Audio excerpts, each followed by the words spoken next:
ये बात तो हम सभी जानते हैं कि हर फूल में कोई ना कोई विशेषता होती है, फिर चाहे उनकी रंगत में हो, खुशबू में हो या फिर रंग में। उनके आकर्षण से हम अछूते नहीं रहते। लेकिन आपको जानकर यह हैरानी होगी कि फूलों से ग्रह दोषों को और उससे उत्पन्न होने वाली समस्याओं को भी दूर किया जा सकता है। जी हाँ, आज मैं ऐसे कुछ फूलों के बारे में आपको बताने जा रही हूँ जो ना केवल आपके घर की प्रॉब्लम्स को सॉल्व करेंगे, आपके घर को महकाएंगे, बल्कि ग्रहों संबंधित सारी प्रॉब्लम को देखते हुए उन्हें सॉल्व कर देंगे, उन्हें खत्म कर देंगे। तो आइए जान लेते हैं ऐसे कौन से फूल हैं जिनसे कि हमारी सारी प्रॉब्लम, सारे हमारे ग्रह दोष जो हैं वो दूर हो जाते हैं।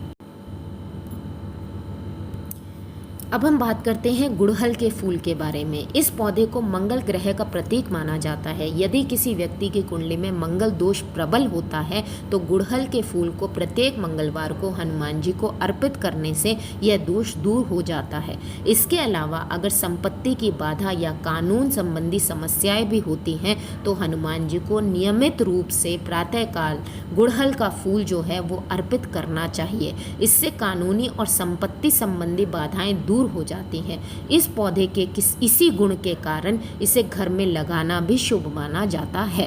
गुड़हल का फूल जो है वो अगर जल में डालकर सूर्य को अर्घ दिया जाता है तो वह आँखों के लिए, हड्डियों की समस्याओं के लिए, नाम और यश प्राप्ति में लाभकारी होता है। माँ भवानी को भी नित्य अगर हम रोज़ गुड़हल का फूल अर्पित करते हैं तो जीवन के सारे संकट हमसे दूर होते रह जाते हैं।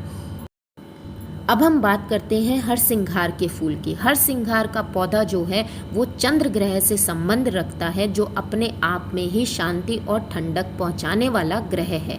इस पौधे को घर के बीचों बीच या पिछले हिस्से में लगाने से आर्थिक संपन्नता प्राप्त होती है। इसकी देखभाल अच्छे तरीके से करें क्योंकि इस पौधे के सूख जाने से मन पर बुरा प्रभाव पड़ता है। हरसिंघार इतना अद्भुत होता है कि इसे छूने भर से सारा तनाव दूर हो जाता है। इस फूल को लक्ष्मी पूजन के लिए भी इस्तेमाल किया जाता है। मान्यता है कि यह फूल जिसके भी घर आंगन में खिलते हैं वहाँ हमेशा सुख, शांति और समृद्धि का निवास होता है। अब हम बात करते हैं रात की रानी के फूल की। रात में खिलने वाले रात की रानी के फूल ना केवल मदहोश करने वाली खुशबू बिखेरते हैं बल्कि इसकी सुगंध से मानसिक तनाव भी कम हो जाता है। बता दें यह भी चंद्र ग्रह संबंधी दोषों को दूर करता है। वास्तुशास्त्र के मुताबिक रात की रानी का पौधा जिस भी घर में होता है उस घर पर आने वाली तकलीफें और दुख भी दूर होने लगते हैं। लेकिन ध्यान रखें कि अगर आप ये पौधा घर में लगा रहे हैं तो कभी भी इसे सूखने ना दें। इसकी नियमित तौर पे देखभाल अवश्य करें। आप जितना इस पौधे का ख्याल रखेंगे उतना ही ये पौधा आपकी लाइफ के अंदर खुशियां और सुख शांति लेकर आएगा। अब हम बात करते हैं चमेली के फूल की।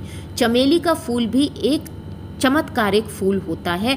यह जिसके भी घर में होता है उस घर में लोगों पर नकारात्मकता कभी भी हावी नहीं हो पाती है। वास्तुशास्त्र में ये बताया गया है कि इस फूल के प्रभाव से व्यक्ति के विचारों और भावों में धीरे धीरे बदलाव आने लगता है। सोच सकारात्मक होने लगती है, पॉजिटिविटी आने लगती है। यही नहीं, चमेली के फूल में कई औषधीय गुण भी होते हैं। बता दें कि ये फूल जो है वो शुक्र ग्रह संबंधी दोषों को दूर भी करता है।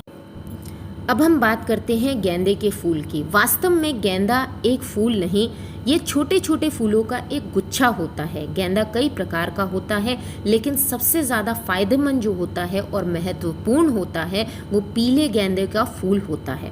गेंदे के फूल का संबंध सीधा बृहस्पति ग्रह से होता है, यानी कि गुरु ग्रह से होता है। इसका प्रयोग जो है इससे ज्ञान, विद्या और आकर्षण की प्राप्ति होती है। माना जाता है कि हर दिन भगवान विष्णु को पीले गेंदे के फूल की माला चढ़ाने से संतान संबंधी समस्याओं से मुक्ति मिल जाती है। अब हम बात करते हैं गुलाब के फूल की।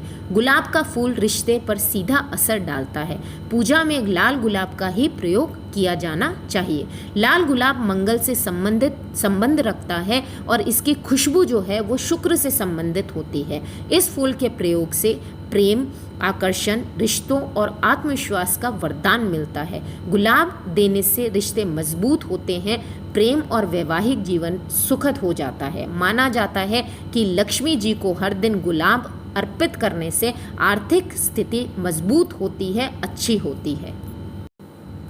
अब हम बात करते हैं कमल के फूल की। कमल का फूल जो है वो शुद्ध रूप से देवीय और आध्यात्मिक फूल माना जाता है। सफ़ेद रंग का कमल अत्यंत पवित्र और ऊर्जा में सर्वश्रेष्ठ होता है। इसका संबंध 9 ग्रहों से होता है और दुनिया की समस्त ऊर्जा से होता है। कमल का फूल अर्पित करने से ये देखा जाता है कि आप ईश्वर के चरणों में स्वयं को अर्पित कर रहे हैं। एकादशी के दिन अगर कृष्ण जी को 2 कमल के फूल अर्पित किए जाते हैं तो आपकी संतान संबंधी जो प्रॉब्लम है वो दूर हो जाती है और संतान प्राप्ति की अभिलाषा आपकी पूरी होती है। 27 दिन तक अगर रोज एक कमल का फूल लक्ष्मी जी को अर्पित करें तो अखंड राज्य सुख की प्राप्ति होती है। अब हम बात करते हैं आंकड़े के फूल की। आंकड़े का फूल भगवान शिव को अति प्रिय है। आयु आरोग्य की प्राप्ति के लिए भगवान शिव को सोमवार के दिन आंकड़े का फूल जो है उससे पूजन किया जाना चाहिए। जीवन में अगर आपके शत्रु आपको परेशान कर रहे हैं या किसी कार्य में आपको सफलता नहीं मिल पा रही है तो प्रतिदिन आंकड़े के फूल को शिव जी को अर्पित करें, ज़रूर आपकी मनोकामना पूर्ण होगी। अब हम बात करते हैं वैजयंती के फूल की। प्रेम, आकर्षण, सम्मोहन, आकर्षक व्यक्तित्व प्राप्त करना चाहते हैं तो वैजयंती के फूल की सहायता आप ज़रूर ले सकते हैं। भगवान श्री कृष्ण को वैजयंती के फूल बहुत ही प्रिय हैं। वह इसकी माला गले में धारण करते हैं। भगवान श्री कृष्ण को प्रतिदिन अगर वैजयंती के फूल की माला चढ़ाई जाए या वैजयंती के फूल चढ़ाई जाए तो जातक के व्यक्तित्व में, पर्सनालिटी में एक आकर्षण पैदा हो जाता है। इसके बीजों की माला धारण करने से धन की प्राप्ति होती है और समस्त ग्रह दोषों से बचाव भी होता है। अगर आप ये करें पुष्य नक्षत्र के दिन तो ये माला धारण करने से आपकी सभी बचाव होगा। आपको किसी प्रकार की कोई प्रॉब्लम नहीं होगी। समस्त ग्रह दोषों से आपको मुक्ति मिलेगी। तो यहीं पे मैं अपना टॉपिक ख़त्म करती हूँ। नेक्स्ट टॉपिक में आपसे फिर से मुलाकात होगी। तब तक के लिए thank you so much, thanks a lot. Please मेरे चैनल को लाइक करें, सब्सक्राइब करें और शेयर करना ना भूलें।